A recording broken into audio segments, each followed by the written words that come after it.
Ed from Pinball Mayhem here. I now have the Big Lebowski from Dutch Pinball. Celebrating in true style. I've had this game for less than a week. We've been playing it a lot. I want to give my initial thoughts on the game after having probably about 40 plays on it and had it for less than a week. So first thoughts is it's a very well built game. Seems heavy. It's a Williams cabinet. It's pretty much a copy of the Williams cabinet. The hinge plate is Williams. It just feels like it's Williams, everything. One of my first questions was the hardware. So the flippers are all Williams flippers. Use a 3/8 wrench to adjust. It's all Imperial, standard thread. The posts are all metric, so you're going to need a 6 or 7 mil socket driver. You're going to need some Torx bits to take the hardware on and off, and the leg bolts and the leg levelers are 3/8 16 standard thread that you find on a pinball machine. So that was one of my questions, was how much was going to be metric, being it's from Dutch Pinball. Couple things that sounds great. Bass was too high. I'm going to turn that down. The back box light was interesting, that it's actually a backlit panel, like a monitor. So when you pull the back box translight out, it's a heavy, thick piece of assembly that has a separate plug you have to unplug. I did install just a couple mods initially. I didn't finish, but I started installing the plastic protectors. Those are kind of a pain in the butt, and I guess that's one of my first head scratchers from Dutch Pinball. For a game this level, why doesn't it come with plastic protectors on it initially?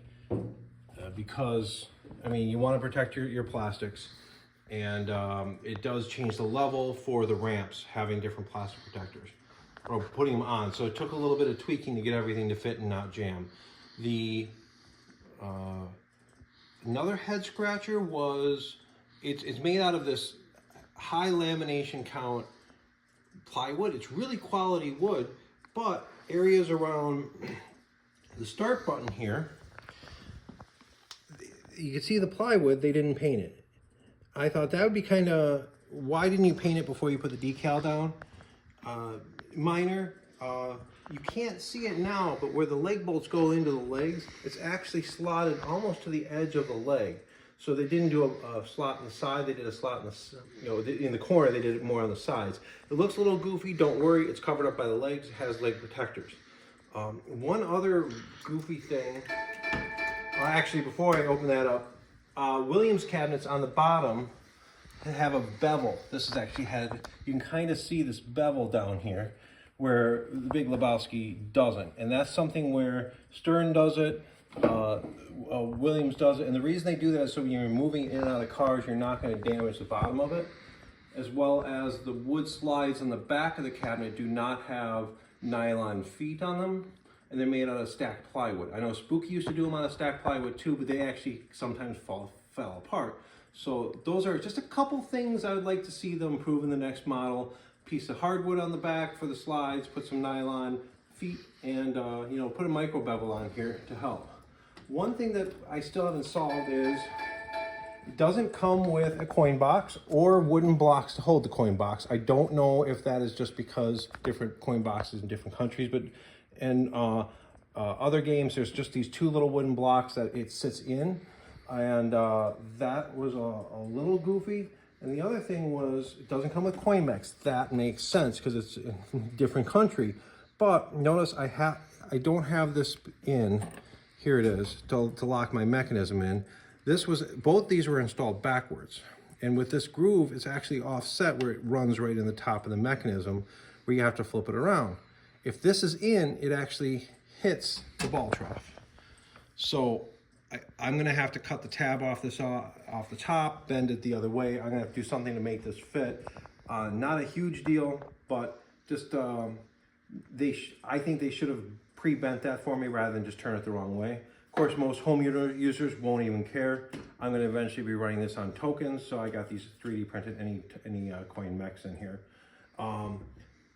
That's it for head scratchers. Now, lots of good things. don't want to accidentally show you my address. It did come with a replacement set of slingshot flip plastics. That's something that Williams used to always do, and Stern doesn't do it. It's kind of like, why? South Park even came with tons of extra plastics and parts. It doesn't take much to include the 2 pieces of plastic that are going to break the most often.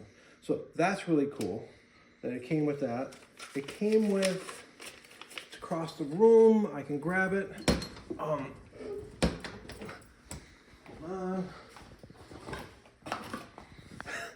A strap. I think this is a cinch strap. I think it's for when you move it, fold the head down, cinch it on there. So I think that's what that's for. I have hardware I didn't use over here. Came with a bag of fuses too, which I thought was pretty cool. So they're doing a lot to make this game show up and be mods yet to install. They did their best to make this game show up, work for you, work well. Leg bolts are super high quality chrome. The legs feel like great quality chrome. I didn't use their leg levelers. They were good quality. I actually have nylon ones for my concrete floor. Threw those on right away. The polished stainless side rails and lockdown bar are factory. I do have the lit apron on order. It's back ordered right now. And not really a head scratcher or anything goofy, but just FYI, it is a tubular key. And unlike most games that you used to turn it clockwise, you actually turn this counterclockwise to open. That's my initial thoughts. I'm still really loving the game.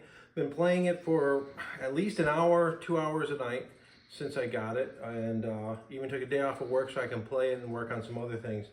I do love the way they did the mods. I love the White Russian on the playfield that actually flashes when you hit the drop targets. Another thing that really impressed me when I got it, everything looked like they took an extra little bit of touch and polished it all. So like the playfield looked polished, like wiped down from their test plays. There were some test plays on it. They wiped that down. All the plastic looked wiped down. It looked brand spanking new. It felt like a brand new car you're getting from a dealership that just rolled off the transport truck. And that's what I really was impressed with. The glass, I don't know if it's special glass or not, but it looks pretty darn good. So quality all around with the construction. The only adjustment I had to do was one of the flippers was drifting a little bit after I'd say about 20 games, so I just had to push it back down, tighten it about a half a turn. That's the only real adjustment I had to do, but you'll have that with any brand new out of the box game. Something has to be tweaked. Other than that, screen looks beautiful, animations are great.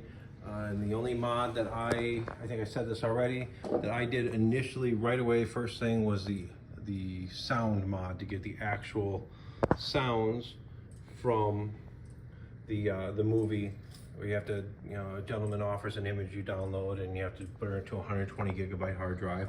Luckily, being a computer guy, I had all the hardware to do that. But it's my initial thoughts. Still love the game. Looking forward to what Dutch Pinball does next. It took me over a year to get it. I think it was worth it. And we'll see what they do next. So continue to check out. I might do some more videos as I get some of the mods installed and stuff. So make sure to subscribe to Pinball Mayhem on YouTube and check out our other videos.